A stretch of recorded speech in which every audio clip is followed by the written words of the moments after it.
Bismillah.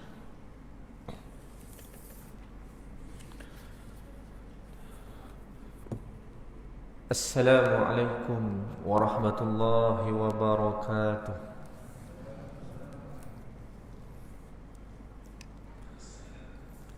Ila hadratin Nabiyil Mustafa Rasulillah sallallahu alaihi wasallam wa ala alihi wa ashabihi wa tabi'in wa tabi'in tabi'in lahum bi ihsanin ila yaumiddin wa ila arwahil anbiya'i wal mursalin wal ulama'i was salihin wa ila arwahi walidina wa walidikum wa amwatina wa amwatikum wa amwatan muslimina kafatan 'ammah, khususan al-Imam Abu Isa Muhammad At-Tirmizi Ustaz Salih Syai'ulillahi lahumul Fatihah. A'udzu billahi minasyaitonir rajim. Bismillahirrahmanirrahim. Alhamdulillahi rabbil alamin, arrahmanir rahim, maliki yaumiddin. Iyyaka na'budu wa iyyaka nasta'in. Ihdinas siratal mustaqim. Siratal ladzina an'amta 'alaihim ghairil maghdubi 'alaihim waladdallin.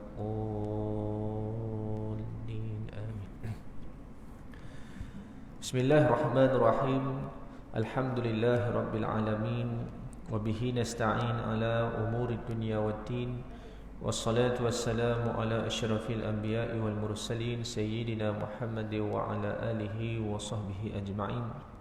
Allahumma salli ala sayyidina Muhammadin al-fatihi lima ughliqa wal khatimi lima sabaqa, nasiril haqqi bil haqq wal hadi ila siratikal mustaqim, wa ala alihi wa sahbihi haqqa qadrihi wa miqdarihil azim.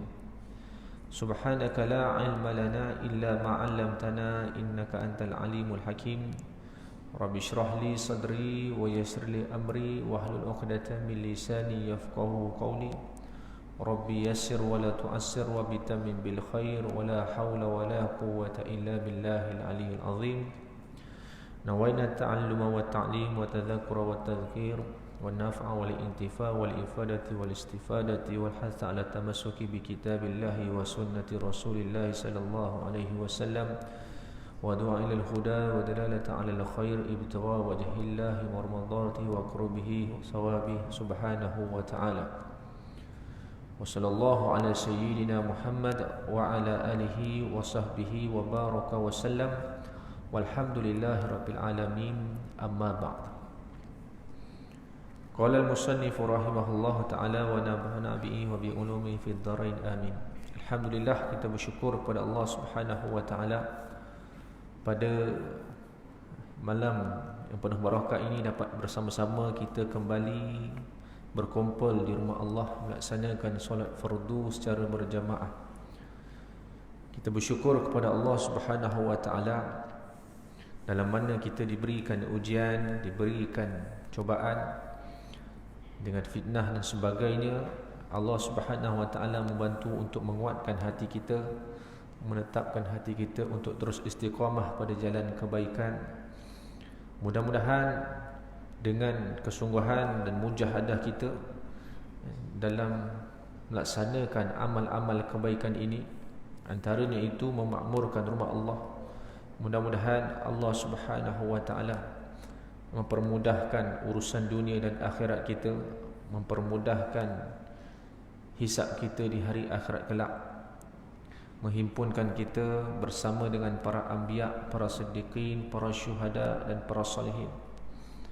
Dan mudah-mudahan Allah Subhanahu wa taala menempatkan kita di hari akhirat kelak bersama dengan junjungan besar Nabi Muhammad sallallahu alaihi wasallam. Syukur Allah Subhanahu wa taala, insya-Allah taala, amin ya rabbal alamin. Bila kita lihat mengenai mengimarahkan rumah Allah, ketika mana Nabi sallallahu alaihi wasallam berada di tingkatan yang lebih tinggi daripada tingkatan yang ketujuh dalam peristiwa Isra dan Mi'raj. Tingkat yang ketujuh, kemudian di atasnya Nabi dinaikkan lagi ke Sidratul Muntaha. Sebahagian ulama menyebutkan di sana adanya makhluk Allah yang disebut sebagai kursi, yang kita sebut, yang kita baca dalam Al-Quran. Kemudian naik lagi, ini disebutkan sebagai mustawa. Di sana adanya sarihul aqlam, tempat dicatatkan, yang dikatakan pena yang mencatatkan takdir manusia, yang sangat indah dan cantik rupanya, sehingga tak tergambar Nabi SAW untuk menceritakan perihal aqlam tersebut di hadapan para sahabat. Kemudian di sana Nabi SAW melihat seseorang yang dipenuhi dengan cahaya Allah Subhanahu wa taala, cahaya Arasy. Tenggelam seorang itu dengan dipenuhi dengan cahaya. Bila Nabi SAW bertanya, siapakah lelaki ini? Siapa lelaki?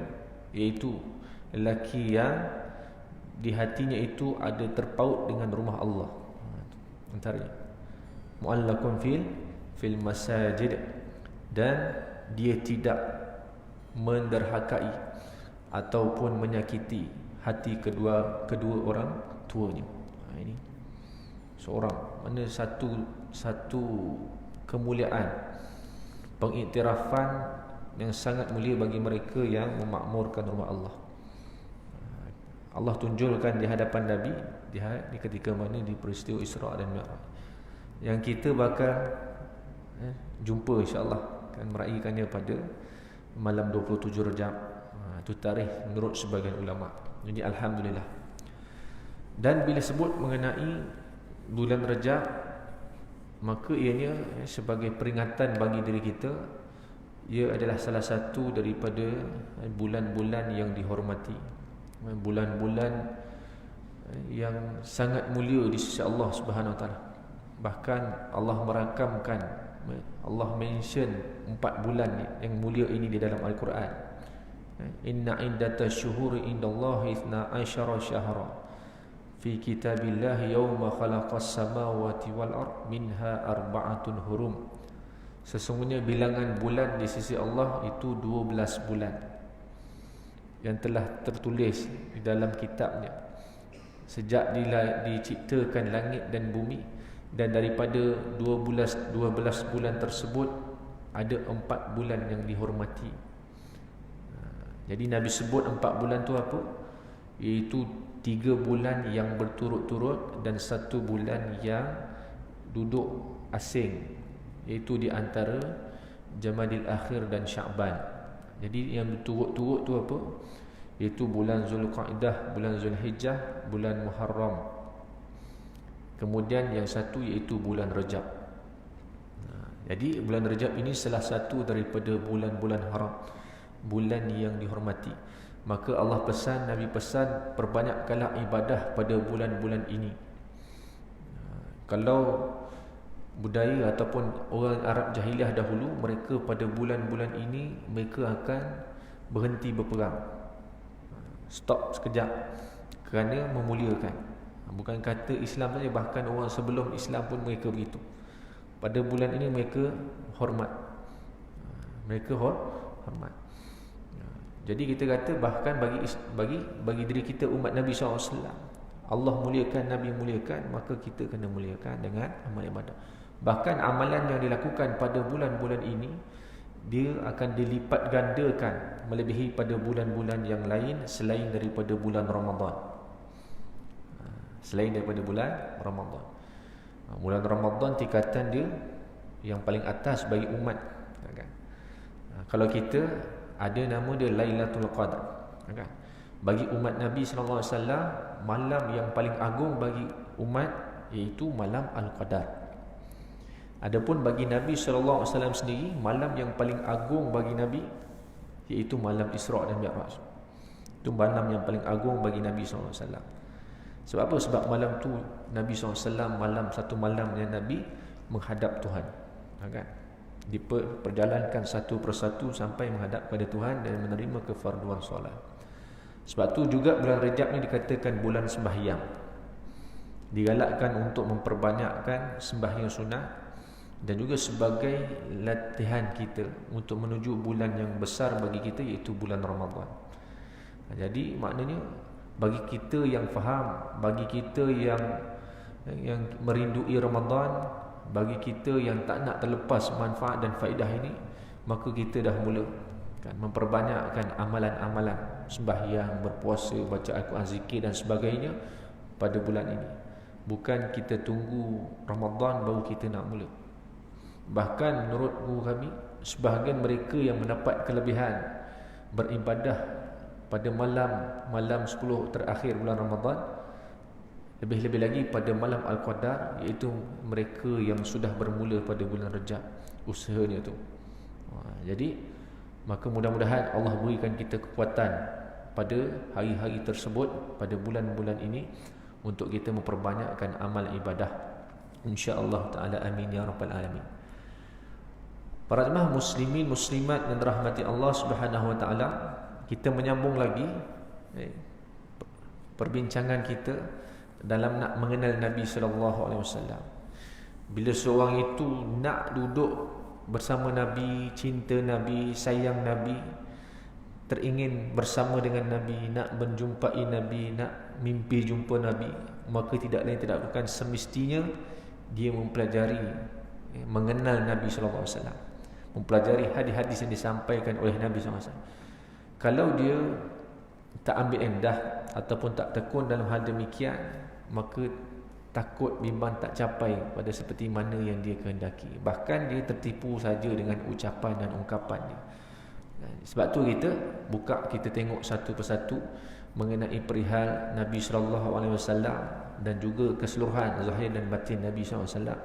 Mudah-mudahan Allah Subhanahu wa taala dengan barakah kita mempelajari, membaca tentang perihal Nabi sallallahu alaihi wasallam ini, Allah memberikan syafaat bagi diri kita dan menghimpunkan kita bersama dengan kekasih Allah yang kita sangat-sangat inginkan bersama di hari akhirat kelak, insya-Allah taala. Amin ya rabbal alamin. Masuk pada bab yang ke-10 pada muka surat 58 mengenai bab ma jaa fi khufi Rasulillah sallallahu alaihi wasallam. Bab menceritakan tentang khuf, kan? Khuf Rasulullah SAW. Bila sebut khuf ni, mungkin sebahagian kita pernah nampak, kan? Di Malaysia ni jaranglah kita nampak kadang orang pakai, kan? Biasa di tanah Arab ataupun di luar negara mereka pakai. Bukan stokin lain. Dia khuf, diperbuat daripada kulit. Mereka biasa bertujuan kadang pakai sebab terlalu sejuk, sebagai contoh, kan? Musim atau cuaca terlalu sejuk dia pakai. Jadi siapa pernah pakai? Ada yang pernah pakai dalam ni? Khuf. Masa pergi umrah ke, pergi haji ke, kan? Mungkin ada yang pernah pakai. Boleh beli. Cuma nak pakai, tapi nak kena tahulah hukum hakam berkaitan dengan khuf. Kita akan kongsikan, kan, bagaimana kalau mereka bersuci dan sebagainya dengan menggunakan khuf, nak berwuduk dan sebagainya. Maknanya Nabi SAW pun ada pakai. Haddatsana Hannad bin Sari, haddatsana Waqi' an Dalham ibn Salih an Hujair bin Abdullah an ibn Buraidah an abihi an-Najashi ahdan lin Nabi sallallahu alaihi wasallam khuffaini aswadaini sadajain falabisahuma thumma tawaddaa wa masaha alaihima. Daripada Ibnu Buraidah, daripada ayahnya, sesungguhnya Raja An-Najashi, kan, salah seorang raja di Habsyah, yang telah menerima dakwah dari risalah Nabi sallallahu alaihi wasallam, menghadiahkan sepasang khuf berwarna hitam tulen yang semata-mata kulit, tiada bulu atau corak, kepada Nabi sallallahu alaihi wasallam, dan baginda Nabi sallallahu alaihi wasallam memakainya, kemudian berwuduk dan menyapu kedua-duanya, kan? Berwuduk dan menyapu kedua-duanya. Di akhir bab ni kita akan ceritakan dengan hukum berkaitan dengan khuf, benda berpakai. Ini yang dihadiahkan. Antara ciri khuf itu dia mesti berkulit, dalam keadaan berkulit. Nabi pakai, ketika berwuduk pun Nabi pakai, dalam keadaan Nabi pakai. Jadi Nabi menyapu di atas khuf tersebut, tapi ada syarat, nyapu atas khuf tersebut ketika menggantikan membasuh kaki ketika berwuduk. Itu antara. Kemudian bagaimana dia punya rupa, nanti kita akan sebut. Haddatsana Qutaibah bin Sa'id haddatsana Yahya ibnu Zakaria ibni Abi Zaidah anil Hasan ibn Ayyash an Abi Ishaq an Sya'bi qala al-Mughirah bin Syu'bah ahda dihiyatu lin Nabi sallallahu alaihi wasallam khuffain falabisahuma wa qala Israil an Jabir an Amir wa jubbatan falabisahuma hatta takharraqa la yadri Nabi sallallahu alaihi wasallam adakiyun huma am la. Qala Abu Ishaq hadha wa Abu Ishaq Syaibani wa ismu Sulaiman. Daripada Abu Ishaq, daripada Abi Sya'bi berkata, Mughirah bin Syu'bah mengatakan Dihya, salah seorang sahabat Nabi, menghadiahkan sepasang khuf kepada Nabi sallallahu alaihi wasallam. Kemudian baginda Nabi sallallahu alaihi wasallam memakainya. Israel meriwayatkan daripada Jabir, daripada Amir, sepasang khuf. Mana riwayat ini, iaitu sepasang khuf dan sehelai jubah. Baginda Nabi SAW memakai kedua-duanya sampai koyak. Baginda Nabi SAW tidak mengetahui sama ada sepasang khuf itu diperbuat daripada kulit binatang yang disembelih ataupun tidak. Berkata Abu Ishaq, ini ialah Abu Ishaq Asy-Syaibani, nama sebenar beliau ialah Sulaiman. Sebab tu antara adab juga, kalau orang yang baik di mata pandangan mata kita, bila dia bagi sesuatu, kita jangan tanya, melainkan keraguan yang sangat dan kemasyhuran tentang keburukan dan kejahatan yang orang yang beri kepada kita, bolehlah kita berhati-hati. Tetapi kalau kita pun tak apa kenal dan sebagainya, kan, ataupun dihadiahkan itu daripada orang yang pandang mata kita itu orang yang baik, kita tidak tahu pun cerita perihal diri dia, maka terima, jangan ditanya, kan, ini daripada mana ambil ni, ini duit siapa, jangan, kan. Pastinya akan menyebabkan hati dia akan tersentuh dan sebagainya. Mungkin kita tak nak terima pemberian dan sebagainya.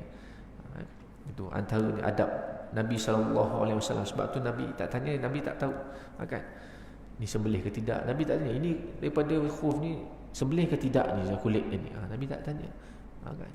Maka perkara itu akan menyebabkan, kan, orang tu akan tersentuh dan sebagainya. Ini antara adab. Sebab tu kalau orang beri, jangan tanya, kan, beri kepada kita. Jarang nampak orang ni beri kepada kita. Kita pun kenal tapi tak berapa kenal sangat peribadi, tapi dia beri satu masa, dia beri kita bungkusan nasi, dia terima. Kalau kita rasa kita tak boleh nak makan, kan, ambillah mana yang mampu, waktu yang lain kita boleh beri pada orang. Tapi jangan beri pada orang depan dia, marahlah dia, kan, merajuklah dia. Itu maknanya Nabi terima apa yang diberi kepada Nabi sallallahu alaihi wasallam. Kalau Nabi tak nak ataupun tak boleh, Nabi, kalau Nabi boleh cakap elok-elok, Nabi cakap elok-elok, kan. Ada saja yang di offer dan ditawarkan kepada Nabi sekian, kan, tapi Nabi secara direct cakap tak. Nabi tak ambil perkara demikian sebagai contoh. Dalam keadaan adab lah. Jadi orang yang memberi itu pun dia tak adalah terasa dan sebagainya. Ini antara contoh sifat Nabi sallallahu alaihi wasallam yang boleh kita ambil teladan. Jangan bila kita rasa perkara ataupun yang diberi itu kita tak mampu dan sebagainya, kita terus nak tolak, kan. Dia beri, saya tak makan lah ni, contoh, kan. Elok dia dah masak beri, kita kata tak makan pula, kita nak ambil, kan. Jadi akan menyebabkan orang yang memberi itu dia akan terasa. Jadi ini antara akhlak Nabi SAW bersama dengan orang yang memberi. Jadi Nabi memakai khuf. Itu. Kemudian pada bab capal. Baik, mengenai perbahasan khuf, kita buka dalam perbahasan kitab fiqh mengenai khuf, sikit perkongsian. Dia ini menyapu khuf ataupun ada istilahnya sebagai nama dia muza, lebih kurang sama, khuf atau muza. Jadi boleh, kalau di tanah Arab ada jual, boleh beli. Lepas ni kalau boleh kita pergi ke tanah Arab, kan, belilah, kan, boleh kita pakai. Lagi-lagi kalau musim sejuk dan sebagainya, selain kita pakai stokin, kita boleh pakai khuf.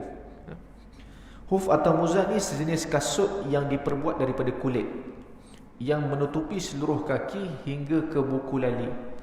Syarat dia mesti tutup sampai buku lali, bukan bawah buku lali. Tak cukup syarat, tak boleh dikata khuf. Tak boleh guna untuk wuduk. Dia mesti tutup sampai buku lali. Pemakai khuf diharuskan menyapu khuf sahaja ketika berwuduk, sebagai pengganti membasuh kaki, sama ada semasa berlayar, bermusafir ataupun bermukim. Disebut mukim mereka yang menetap di satu tempat melebihi 3 hari. Yang melebihi 3 hari. Tidak kepada orang yang mustautin. Sama ada di musim sejuk atau di musim panas, dan sama ada tinggal di rumah atau luar rumah. Tak ada masalah. Boleh. Misalnya orang pakai musim sejuk. Mungkin ada yang pakai musim panas mungkin. Jadi syarat-syarat menyapu khuf tersebut, sebab menyapu khuf ni kita kata ibadah juga. Khuf itu mesti kukuh dibawa berjalan, tidak mudah koyak. Mesti kulit lah solid. Kalau stokin jalan-jalan lama-lama atas jalan, kan boleh koyak, kan? Dia tak boleh daripada kain, tak lulus syarat, mesti kulit, kan? Kulit. Dia kalau kita berjalan atas lantai dan sebagainya, kan dia tahan. Yalah, walaupun lama-lama dia akan koyak juga, kan? Tapi kalau koyak, tapi tak seperti stokin lah, memang tak tahan langsung. Khuf itu menutupi seluruh kaki hingga buku lali, dan tidak mengapa terbuka sebelah atas kaki, kan? Kalau kadang-kadang ada khuf yang pakai tali, kan? Ada pakai tali, kadang-kadang terbuka di bahagian atas. Yang penting dia tertutup. Terbuka sedikit-sikit itu sebab kadang tali itu tak ketat. Ada yang pakai zip, ada yang pakai tali. Ada kedua-dua, tapi yang baru kebanyakannya zip lah, mudah. Jadi memang tertutup elok. Memang tertutup elok. Khuf itu tidak rosak sama ada koyak atau berlubang, dan boleh menegah air daripada masuk ke dalamnya selain daripada tempat jahitan. Tempat jahitan kadang-kadang ialah celah-celah tu masuk, tapi itu dimaafkan. Maknanya kulit tu sendiri pun dia tahan air, kan? Kalau kulit betul, maknanya kalau kena air atasnya tak meresap ke dalam. Kalau meresap tu dah macam stokin lah, dia bukan kulit. Dia boleh resap air ke dalam. Itu yang tersyarat. Maknanya dia tahan daripada masuknya air. Kerana nanti dia basuh di luar saja, kan air tak masuk. Kemudian khuf itu pastinya mesti suci, pada syarat, tidak ada najis dan sebagainya yang melekat pada khuf tersebut. Baik. Dan kelima, ketika seorang itu memulakan memakai khuf, ketika dia memulakan nak memakai khuf tersebut, dirinya suci daripada hadas besar dan hadas kecil. Mesti maknanya dalam keadaan berwuduk. Sebelum pakai itu syarat dia mesti dah dalam keadaan berwuduk. Bukan dia pakai dalam keadaan dia sedang berhadas, tak ada wuduk. Tak lulus, tak cukup syarat, tak boleh. Kalau dia pakai itu dalam keadaan dia belum berwuduk, tiba-tiba dia ambil wuduk, dia terus nak sapu pada khuf, maka tak sah. Tak boleh. Maknanya sebelum pakai khuf tu mesti dia dah suci dahulu. Mesti dah ada wuduk dahulu, bersih daripada hadas besar dan hadas kecil. Tegasnya dia sudah mandi wajib lah kalau belum, dan berwuduk. Patut diperingatkan bahawa menyapu khuf itu hanya untuk wuduk sahaja, bukan digunakan dia nak mandi wajib pun dia bantai pakai khuf, tak sah, kan? Ini digunakan untuk kalau berwuduk. Boleh faham? Itu antara cara ataupun syarat menyapu khuf. Cara menyapu khuf, sapuan hanya sekali saja. Dia bukan macam kita basuh kaki ambil wuduk, tidak. Lama-lama pun boleh rosak juga kulit, kan? Dia sapuan sekali saja dan makruh melebihi sekali. Dia buat syarat. Sapuan itu memadai dengan melalukan tangan yang basah, kita dah kenakan air itu pada bahagian luar sahaja. Yang dimaksudkan ini iaitu di bahagian atas, luar, di bahagian atas dilalukan. Tetapi yang disunatkan ialah dengan meletakkan jari-jari tangan kanan di atas kaki.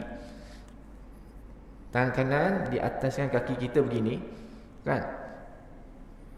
Kita lalukan begitu, kan? Lalukan begitu. Dah letak air, kan? Lalukan di atas khuf tu. Daripada jari tu kita lalukan ke atas. Kemudian ditarik ke atas hingga ke betis lah, sehingga ke atas, ke tulang keting maksudnya, kan? Tarik ke atas. Baik.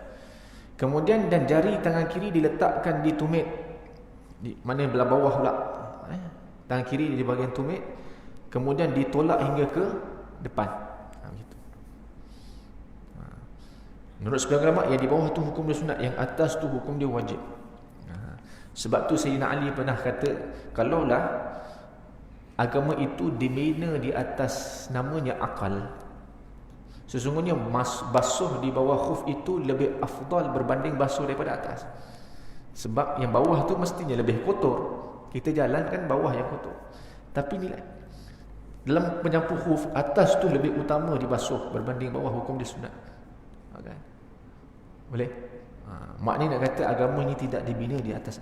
Kerana itu dah telah ditetapkan di dalam syarak. Nampak kata-kata Sayyidina Ali. Baik.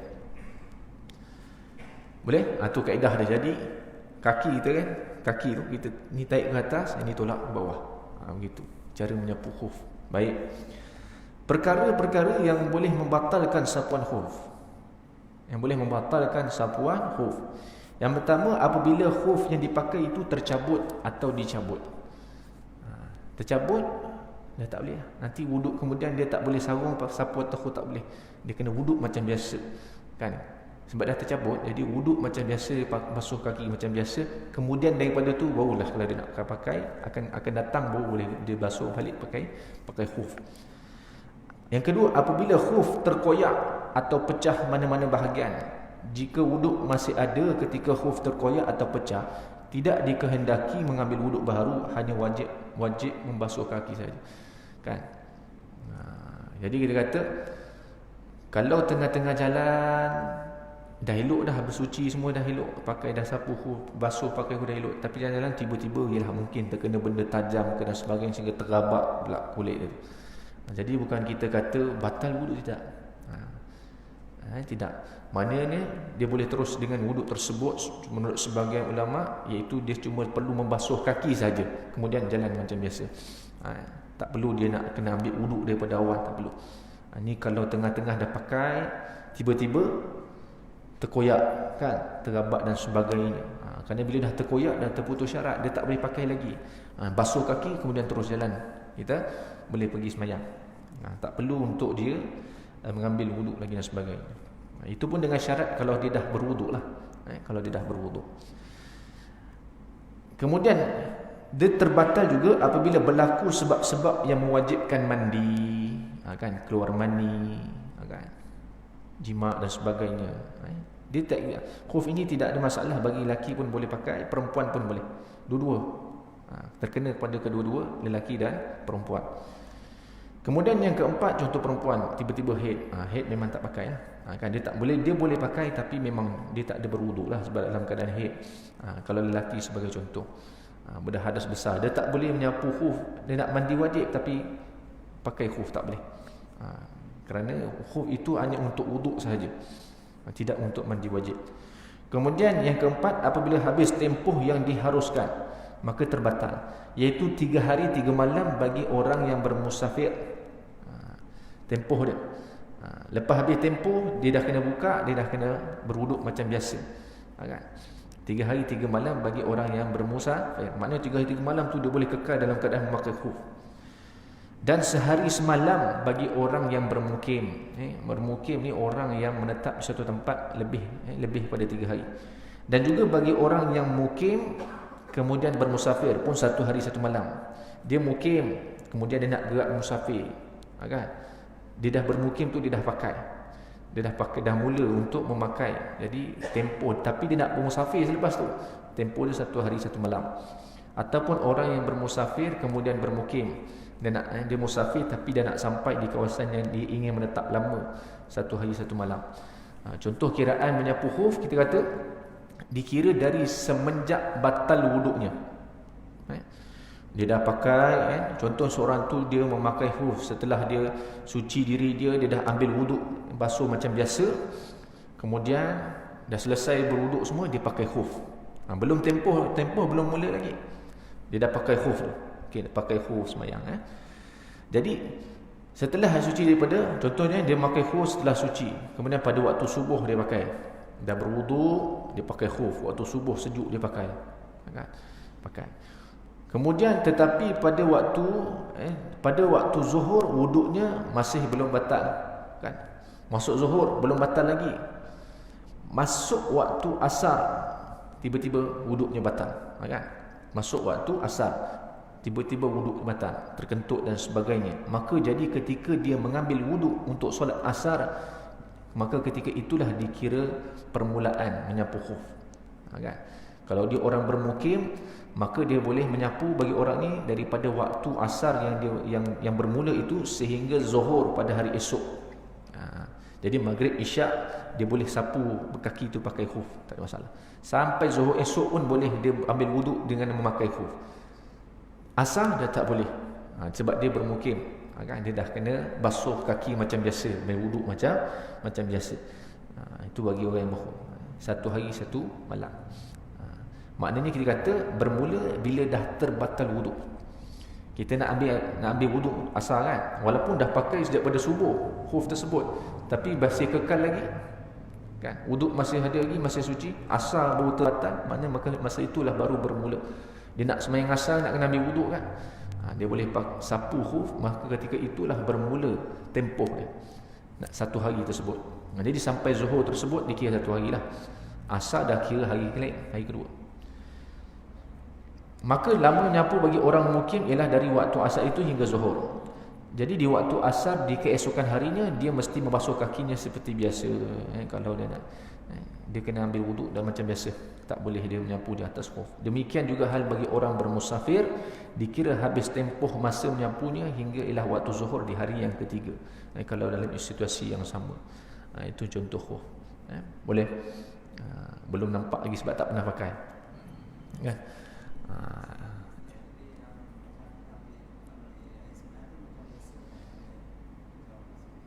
Yang lain muka macam biasa.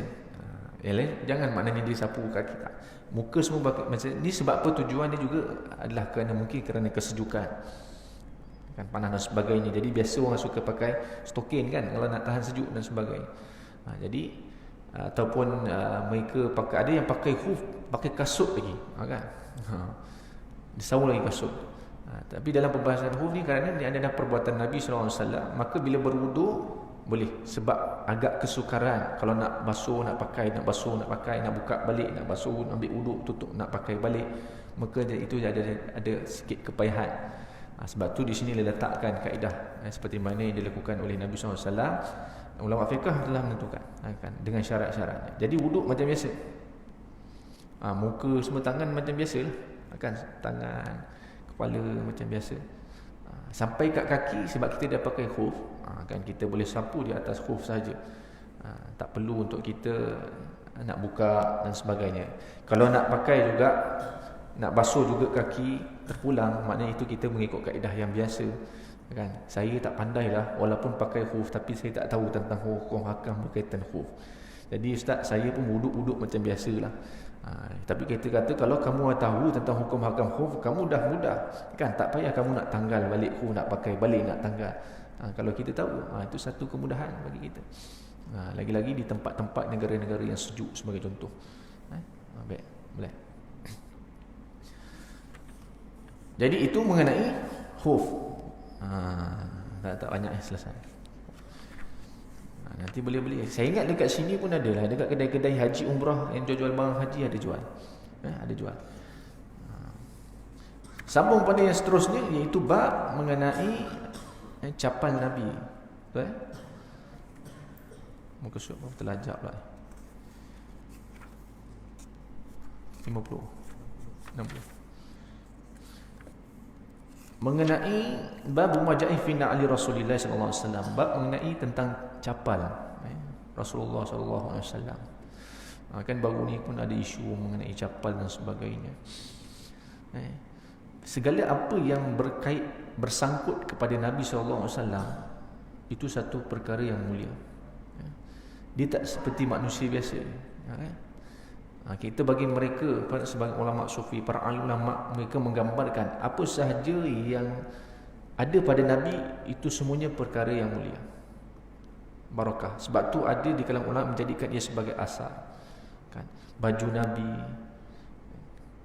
kasut Nabi, sahabat pegang. Pedang Nabi, sahabat pegang, kan? Hatta rambut dan sebagainya, bahkan ada air kencing dan sebagainya, mereka mengambil barakah daripada Nabi. Semua yang berkait rapat dengan Nabi, yang bergantung pada Nabi, itu adalah satu perkara yang sangat mulia. Bahkan capal Nabi SAW ini pada peristiwa Isra' dan Mi'raj, dia berada atas daripada arash lagi. Kita bagi azan. Boleh? Maksimum 45 minit.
Tersambung sikit. Jadi kita kata antara perkara yang berkait dan bergantung pada Nabi, satu benda yang sebenarnya mulia, sehingga dikatakan dalam peristiwa Isra Mi'raj, hatta wahai capal Nabi, pakaian Nabi dan seluruh yang Nabi pakai itu berada di aras, atas aras Allah, kan? Naik ke mustawa ada aras Allah, jumpa Nabi SAW berjumpa dengan Tuhan. Semua duduk, seluruh alam duduk bawah capal Nabi. Seluruh alam duduk bawah capal Nabi.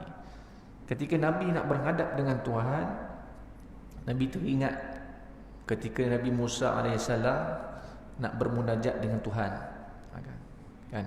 Nabi Musa, Musa kalimullah, kan? Allah pesan seperti mana dalam Al-Quran, ya Musa ikhlaq na'laik innaka bil wadi muqaddas tuwa, kan? Wahai Musa, tanggalkan capat. Ni Nabi nak menghadap Tuhan dah ni. Dah paling tinggi dah ni. Tempat yang paling tinggi di atas seluruh alam, termasuk arasy Allah. Tinggal nak berjumpa Tuhan saja dalam peristiwa Isra Mi'raj. Nabi teringat Nabi Musa dulu masa nak munajat dengan Tuhan. Nabi Musa, Allah pesan suruh tanggalkan selipar, kan? Ikhlaq na'laik, tanggalkan selipar. Jadi Nabi pun nak tanggalkan selipar. Bila tanggalkan selipar saja, Allah perintah Nabi jangan tanggalkan. Nampak? Pakai balik. Mulia tak? Mulia. Pakai balik. Nabi pakai balik. Nak kata capal ni daripada atas, daripada seluruh alam, capal Nabi. Kan? Jadi ada di kalangan mereka mungkin nampak tu sekadar capal saja, kan? Dia tak tahu yang itu bukan sekadar capal, tapi capal yang selepasnya itu berkait dengan Nabi SAW. Tapi ada simbol-simbol orang pakai dan sebagainya. Sebenarnya pun tak layak letak kat kepala. Sebab capal Nabi itu lebih tinggi sebenarnya. Sebab tu ada sebagian ulama kata capal Nabi SAW lebih baik, lebih mulia daripada ayah-ayah kamu, kan? Lebih mulia. Kerana kedudukan di dalam peristiwa Mi'raj, Allah tak bagi tanggal. Allah tak bagi tanggal ketika nak munajat dengan Tuhan. Itu kemuliaan.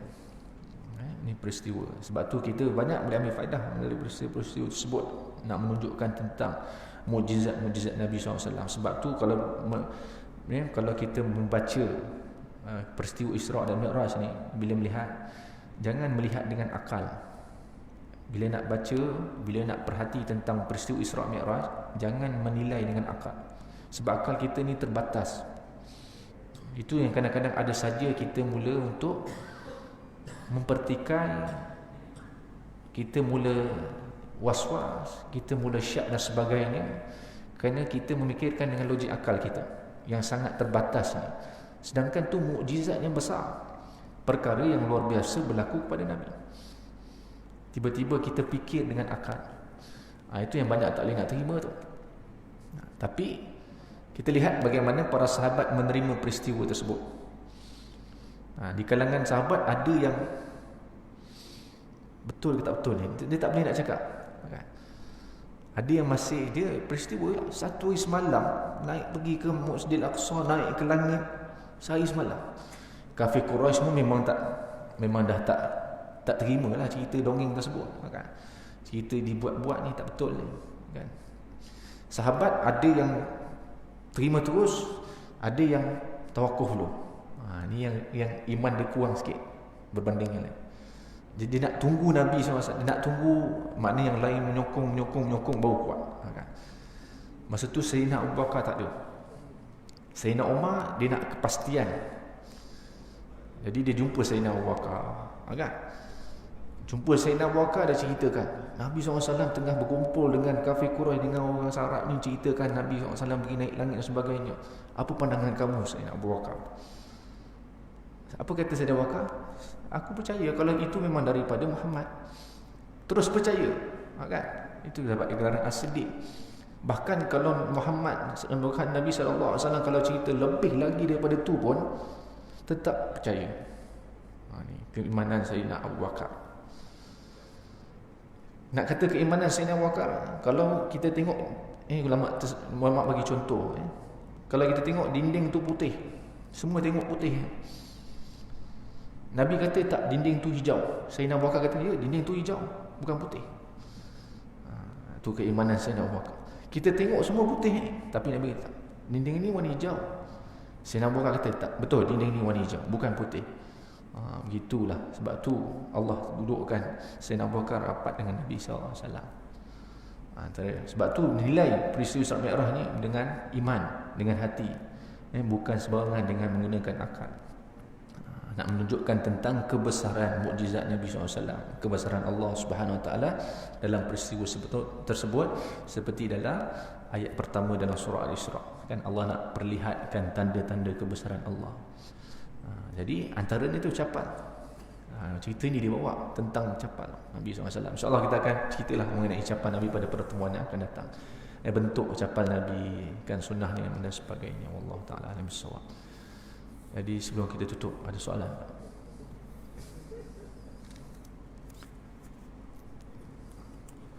Kalau tadi saya kira setakat itu saja. Apa yang itu datang daripada Allah Subhanahu Wa Taala. Apa yang kurang dan silap itu daripada diri saya sendiri. Mudah-mudahan Allah Subhanahu Wa Taala mengampuni kita sepanjang kita berada dalam hadis. Bismillahirrahmanirrahim. Alhamdulillah Rabbil Alamin. Wassalatu wassalamu ala ashrafil anbiya'i wal mursalin Sayyidina Muhammadin wa ala alihi wa sahbihi ajma'in. Allahumma arina al-haqqa haqqa warzuqna ittiba'ah wa arina al-batila batila warzuqna ijtinabah. Allahumma inna a'udzubika min 'ilmin la yanfa' wal qalbi la yakhsha' wa qalbi la yakhsha' wa amali la turfa' wa du'a'i la yusma'. Wa sallallahu ala sayyidina Muhammadin wa ala alihi wa sallam wa baraka wa sallam. Walhamdulillahi rabbil alamin. Subhanakallahumma bihamdik asyhadu an la ilaha illa anta astaghfiruka wa atubu ilaik. Bismillahirrahmanirrahim. Wal 'asr innal insana lafi khusr illa alladhina amanu wa 'amilus solihat wa tawassaw bil haqqi wa tawassaw bis sabr. Shadaqallahul azim. Assalamualaikum warahmatullahi wabarakatuh.